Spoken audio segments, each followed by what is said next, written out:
The transport of petroleum products up and down the river to the Port of Albany is not new. I mean, we've been doing that for the better part of 100 years. What is new is that this is a crude product that isn't part of a local economic consumption pattern.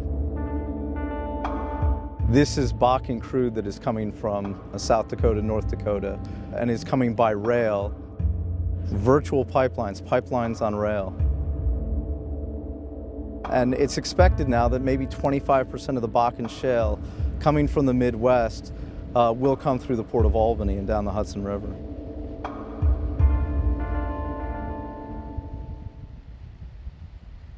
We're at the Buckeye Terminal, and it's permitted to take about 1 billion gallons a year of Bakken crude oil. Just a little north of here is the Global Partners Terminal, and about 1.8 billion gallons are permitted to come through. So that's almost 3 billion gallons of oil a year coming down the Hudson from the Port of Albany.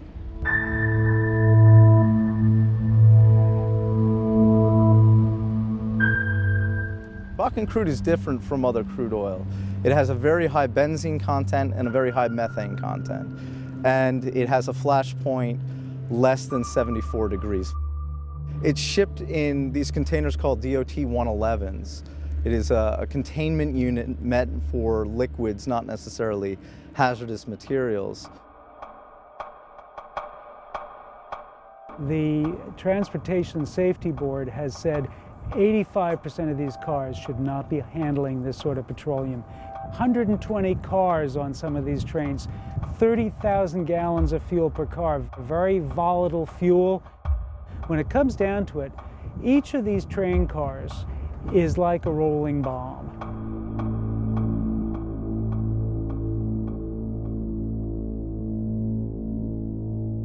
This is the greatest threat to the Hudson I've experienced in my entire career. These trains that run for almost 50 miles right next to the river, carrying highly explosive crude oil in rail cars that were not designed for this, that shear on impact. The worst case scenario is that these bomb trains could come off the rails, they could explode in a Hudson River town, and there could be dramatic loss of life. And we've seen some cataclysmic accidents. Lac-Mégantic certainly is the poster child for this. This is a derailment that killed 47 people and leveled a town. The risk associated with the crude oil trains is manyfold. We could draw the short straw next.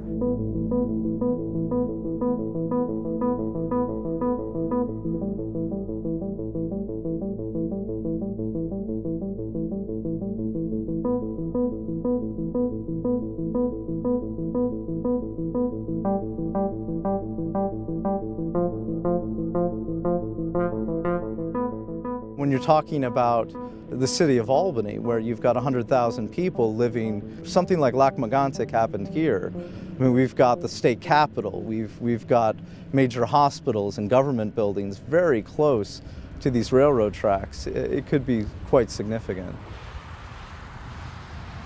But if they go into the river, this is a very difficult crude to clean up. We have been moving refined product on the Hudson for decades, but crude oil is a whole different game. We don't have that experience here. We don't have the ability to respond. There are large areas in the upper estuary where there's no access, there's no road.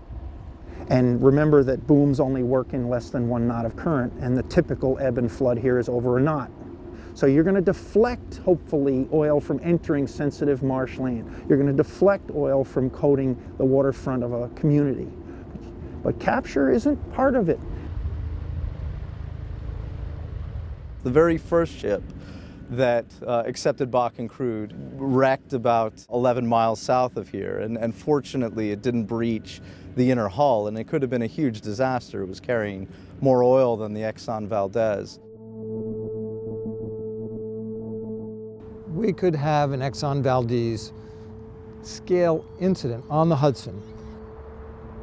Nothing would go untarnished from here to Manhattan.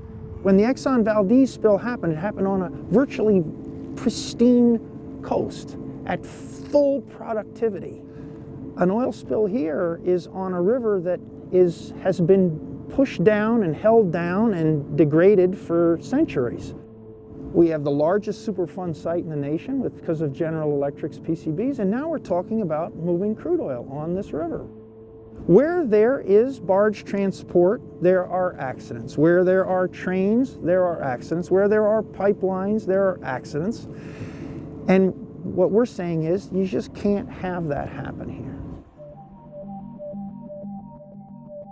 This has been allowed to occur without having in place the kinds of regulatory constraints, without having spill response plans in place, without having equipment pre-deployed to protect our sensitive resources here in the Hudson Valley. They're not ready for this. They're not ready. We are just collateral damage between point A and point B. We don't see any economic revenue from this. The state and the governor have argued we can't do anything about it. The railroad law trumps everything else. There's no benefit. It's passing right through. All we're getting here is the risk, and the risk could be catastrophic.